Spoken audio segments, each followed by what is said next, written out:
Morning, everyone. I'm going to start with the timeline and make a few statements and hand over to Ros and then Brent.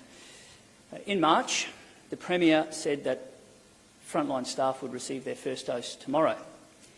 2 months ago, she was furious. They still hadn't had this. On May 31, there was a declaration that any Queensland Health staff that would be in or enter a COVID ward must be vaccinated. Yesterday, the Premier was furious that a teenage receptionist who came to work with symptoms still hadn't been vaccinated. And today we hear that 66% of Queensland Health staff have been vaccinated, and let's face it, that number is dicey. Millions of people are in lockdown. They're crying out for a bit of certainty and a bit of clarity. And instead, what they got in one media conference was the leadership team of this state crumbling before their eyes. That was a farcical performance. The blame game was off the charts. The mixed messaging did nothing to provide the confidence that this state needs during a really, really difficult time. Make no mistake, what has unfolded is an absolute failure of the health system in this state. And it started with a mine worker being put in place with international travellers in quarantine, and the systems in place that we asked about many months ago breaking down again. Now a young health worker, a teenager, who went to work with symptoms on multiple occasions. And look, I'm sorry, don't believe the semantics of whether or not she's a frontline staff worker, for goodness sake. She's working in a COVID ward. What rubbish. She should have been vaccinated. I know it. You know it. Every small business owner this week is going to have to shovel off some produce into a bin at their expense. They know it. Their casual staff members who won't get a shift and wonder whether or not they can pay the rent, they know it. The Premier knows it. The Health Minister knows it. And what we are calling for again, as we did last week before this was on the horizon, and as we will continue to, we just want to see a support package for small and family business now. They're making decisions in real time about whether or not they can afford to keep on staff and keep their business afloat. And they need that certainty now, not weeks down the track, now. Today, we had an excuse for everything but accountability for no one. And the lack of clarity that came through will send a shiver up the spine of every Queenslander. There is one thing I agree with the Premier. Someone must be held responsible. This is an absolute failure of Queensland health systems, and somebody needs to be held accountable. The fact that we had an unvaccinated staff member sitting outside a COVID ward is appalling. It is a breach of every infection control protocol and procedure. It shouldn't matter whether it's the Alpha strain, the Delta strain of COVID or Ebola. Infection control protocols were not followed, and Queensland Health certainly have let down the Queenslanders on this issue, and it's an absolute failure, and Queenslanders are paying yet again. Morning all. Queensland small businesses have been abandoned in their hour of need. Right now, more than 400,000 Queensland small and family businesses don't know whether to roster staff for Saturday, they don't know whether to order stock, and more importantly, their employees, many of whom don't know if they're going to have a shift on the weekend or if they're going to have a job next week. Queensland small and family businesses deserve better than what they are seeing from this Labor state government. Last week, along with my LNP shadow ministerial colleagues, we travelled the state meeting with small businesses. It's something I do in my role every single week of the year, and we've been campaigning for a number of months to see a COVID business support package delivered for small and family businesses, because we recognise that small and family businesses need certainty in a time of uncertainty. Right now, small businesses are crying out for support and certainty so that they can plan and so that they can continue to be the vibrant backbone of our economy. Responding to COVID-19 should be a shared responsibility, but right now the burden financially is falling to small and family businesses, and the Queensland State Government, as opposed to every single other state government, have not put in place a package to support small business in the time of lockdown, and it's not good enough. Last week I was in Townsville and I met with a small cafe on the outskirts of town, and she told me that she will go broke if they go into a lockdown, which is exactly where they are right now. She told me she has received no support from the state government. She has received no support and no outreach, be it financially or otherwise, from the state government, and she does not know where to go. She will go broke, and she's told me, that's her words, not my words, she will go broke. Her staff will be without a job. A community will be without the vibrant cafe that supports so many people day in, day out. We need to see the state government come forward with a support package for small business now. Would you like to see the number of international travellers allowed in Queensland reduced as well?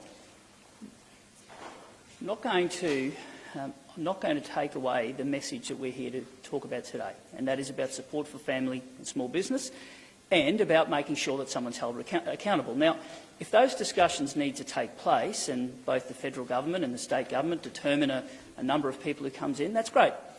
Doesn't change the fact that we have a breach in our hotel quarantining. Doesn't change the fact that today the only response from the government was to blame Canberra. And clearly the systems that the state are in control of let them down. And you can't blame Canberra and you can't blame a teenager. Queensland Health is a basket case in this state, and we're seeing it every week. We're seeing it in ambulances that are ramped, people who are waiting for treatment way longer than they should. And now we're seeing it in the lounge rooms of homes across the state where people are going to be in lockdown. We're seeing it in the eyes of a small and family business provider who don't know whether or not they'll be there on Monday. So the number of people coming back from overseas, of course that's a matter that should be discussed. It should be done with rigour. But it doesn't change the fact that the hotel quarantine in this state has let the people of Queensland down again. And no amount of finger-pointing is going to change the pain that people are going to feel.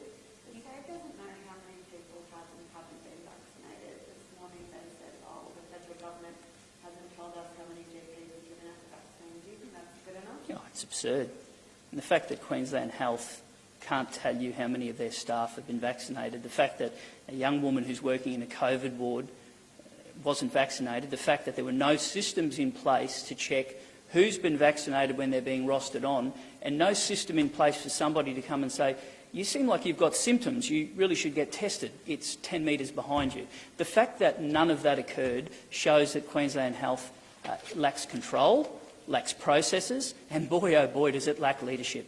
And we saw that today in a press conference where, before the eyes of Queenslanders, the leadership of this state crumbled. They absolutely crumbled under pressure. And everybody needs a bit of certainty. And that's why we're going to do two things, and we're going to continue to do them relentlessly. We're going to ask what went wrong and what steps have been put in place to make sure this doesn't happen again. We're going to make sure there's a support package for people in their hour of need. That's what good, effective, diligent opposition looks like. On that, you said someone needs to be held responsible. For you, is that done? You know me well enough. I'm not the sort of person who waves my arms and carries around and calls for resignations every minute of the day. So I'm going to get the facts, and I'm going to do that without fear or favour. But someone has got to be held responsible. Now, I want to know how many times the Health Minister has demanded of her senior staff in Queensland Health for an update of that process. I want to know how many times that she has asked whether or not staff working in those wards have been vaccinated. I want to know the process in place to make sure that if somebody's got symptoms, all of that, that's leadership, and I want to know that those questions were asked. If the minister's done that, well then responsibility rests at the senior level of Queensland Health. If it doesn't, well, the buck stops with somebody, and that somebody might just be the minister. Now, we're going to find out that information. And I think you know me well enough. When that information has come forward, when I call for someone's resignation, it's because I believe in it. and it's because the facts are compelling. But one way or another, someone's going to be held responsible for this, because there's a few 100,000 small and family businesses who demand it, and there's a couple of million Queenslanders who are going to be spending a lot of time locked up, wishing that they could go back to work, who demand it as well. Are there specific support measures that the government should be providing during this lockdown that you would be willing to propose? Absolutely, and we've spent the better part of the last fortnight calling for them. And this isn't something we've just popped up now. We called for it before the lockdown was even thought about. And that involves the government being there to assist with perishables, for example, to make sure that when people are making decisions, they know that if things do go to the wall, that there's a safety net to help them.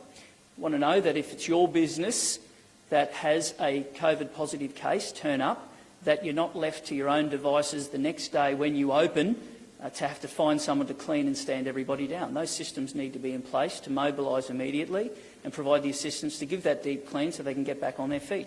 In the case of events, we want to know that if people are staging an event, that the government will cover a portion of those costs if, by no fault of their own, we go into lockdown and that event can't be held. Now, if you do all of that, the irony is it is actually economically the smart thing to do, because businesses will gear up and events will choose Queensland. It's a safety net. It's certainty in uncertain times. And today, we got mixed messaging. We had the most bizarre press conference that the tone was wrong, full of blame, full of doubt, looking for scapegoats. I saw a lot of things. I didn't see a lot of leadership. The CCIQ, for example, they say businesses should get up to $25,000 payment. Yep. Do you think the government should give that proposal some consideration? Yes, they should. And the CCIQ put that forward in March. When the last lockdown happened, the CCIQ did an assessment and it showed that the cost of small and family business was about $600 million for that lockdown. Now, different states have different views and have different amounts. And of course that's going to be the case. But no state has been left behind like Queensland. Should the Commonwealth stump up more Pfizer vaccines for Queensland? I want to see every Queenslander who wants to be vaccinated to be able to do so as quickly as possible. But you know, the greatest thing that can happen for vaccines at the moment, Jack, that's a bit of confidence. And the mixed messages I saw today won't help that. The delay of the Premier getting her own vaccine, that didn't help that. Queenslanders need to know the greatest gift they can do for their family and their country is to go and get the vaccine. And I understand why you're hesitant. I watched the press conference today. It didn't fill me with hope as a Queenslander, but in the absence of leadership, I want to show a little bit. And I say to everybody, despite the mixed messages, the best thing you can do is go and get a vaccine. It's the only way we're going to heal our economy and heal our families. What about young people who can't go and get a vaccine because they're not AstraZeneca is medically recommended to them and there's no Pfizer? What are they meant to do? I understand. And what I want to see is the state and federal government stop the squabbling, stop the games, stop the politicking and get people, get those vaccines into their arms. Don't you think the Prime Minister had a role in that mixed messaging when he had that press conference the other night? Yep. The mixed messaging across the board isn't helping. Across the board. But I come back to what I saw today and the inability for somebody to stand up and take responsibility, the inability for clarity of messaging, the inability for the right tone to be struck when people were looking for leadership. It didn't happen. There was a line-up today and it was crying out for the Premier to stand up and show the leadership that people wanted. They went to an election and said they were going to keep everybody safe and strong. Their systems have failed. Their accountability has failed. Just an absolute failure from way to go. In terms of what vaccine people should get, should people follow the Prime Minister's advice or the Queensland Chief Health Officer? The best thing that could happen now is both parties release their medical advice. That'd help. A bit of honesty, a bit of transparency from everybody. Queensland has their based on its party advice. Well, I'd like to see a little bit more transparency in our advice right across the board, from everything. From the reasons behind decisions we take to vaccines, right across the board. And what I'm not going to do is fuel the fire and weigh into it because, quite frankly, I don't have the advice. But what I do have is the ability to hold the government to account. And what I do have is the ability to make sure that somebody is held accountable. And that someone's going to be very, very senior. It's not a teenager who made a really silly decision. But in the end, the system that failed Queenslanders wasn't because of an individual, it's because Queensland Health is just void of leadership. We see it every single day. We see it every day. And people are now seeing it through the eyes of frustration in not being able to connect with loved ones. And there will be people who see it in the eyes of their bank manager. And the story that Brent raised, that's real and kicking. And I'll give you two yesterday. We were on the Sunshine Coast. I met a guy called Guy who owns a cafe, and he said to me he's got about $1,000 in perishables, and if we went into lockdown, as we did, he loses that. That's a big deal for him. Young woman called Lisa. She works in a restaurant in Hastings Street in Noosa. She wanted the shift this weekend. She needs the shift this weekend. The kids rely on her to have the shift weekend. She won't get that. And the Premier's press conference today, where for the first time she mentioned small business, she mentioned it in the terms of go and get takeaway from them. That's not the leadership that people in small and family business wanted today. They wanted to know there was a support package, and they didn't get it. Stephen Miles said this morning that people shouldn't be allowed into Australia for business trips. Do you agree with that? And what do you make of the Premier's trip to Tokyo? I'm not going to turn this into a political circus. Stephen Miles did that, and if ever there's a guy not fit for the role that they are in, Stephen Miles' audition was A grade for Clown of the Year, and I'm not going to go into that. Thank you. Thanks.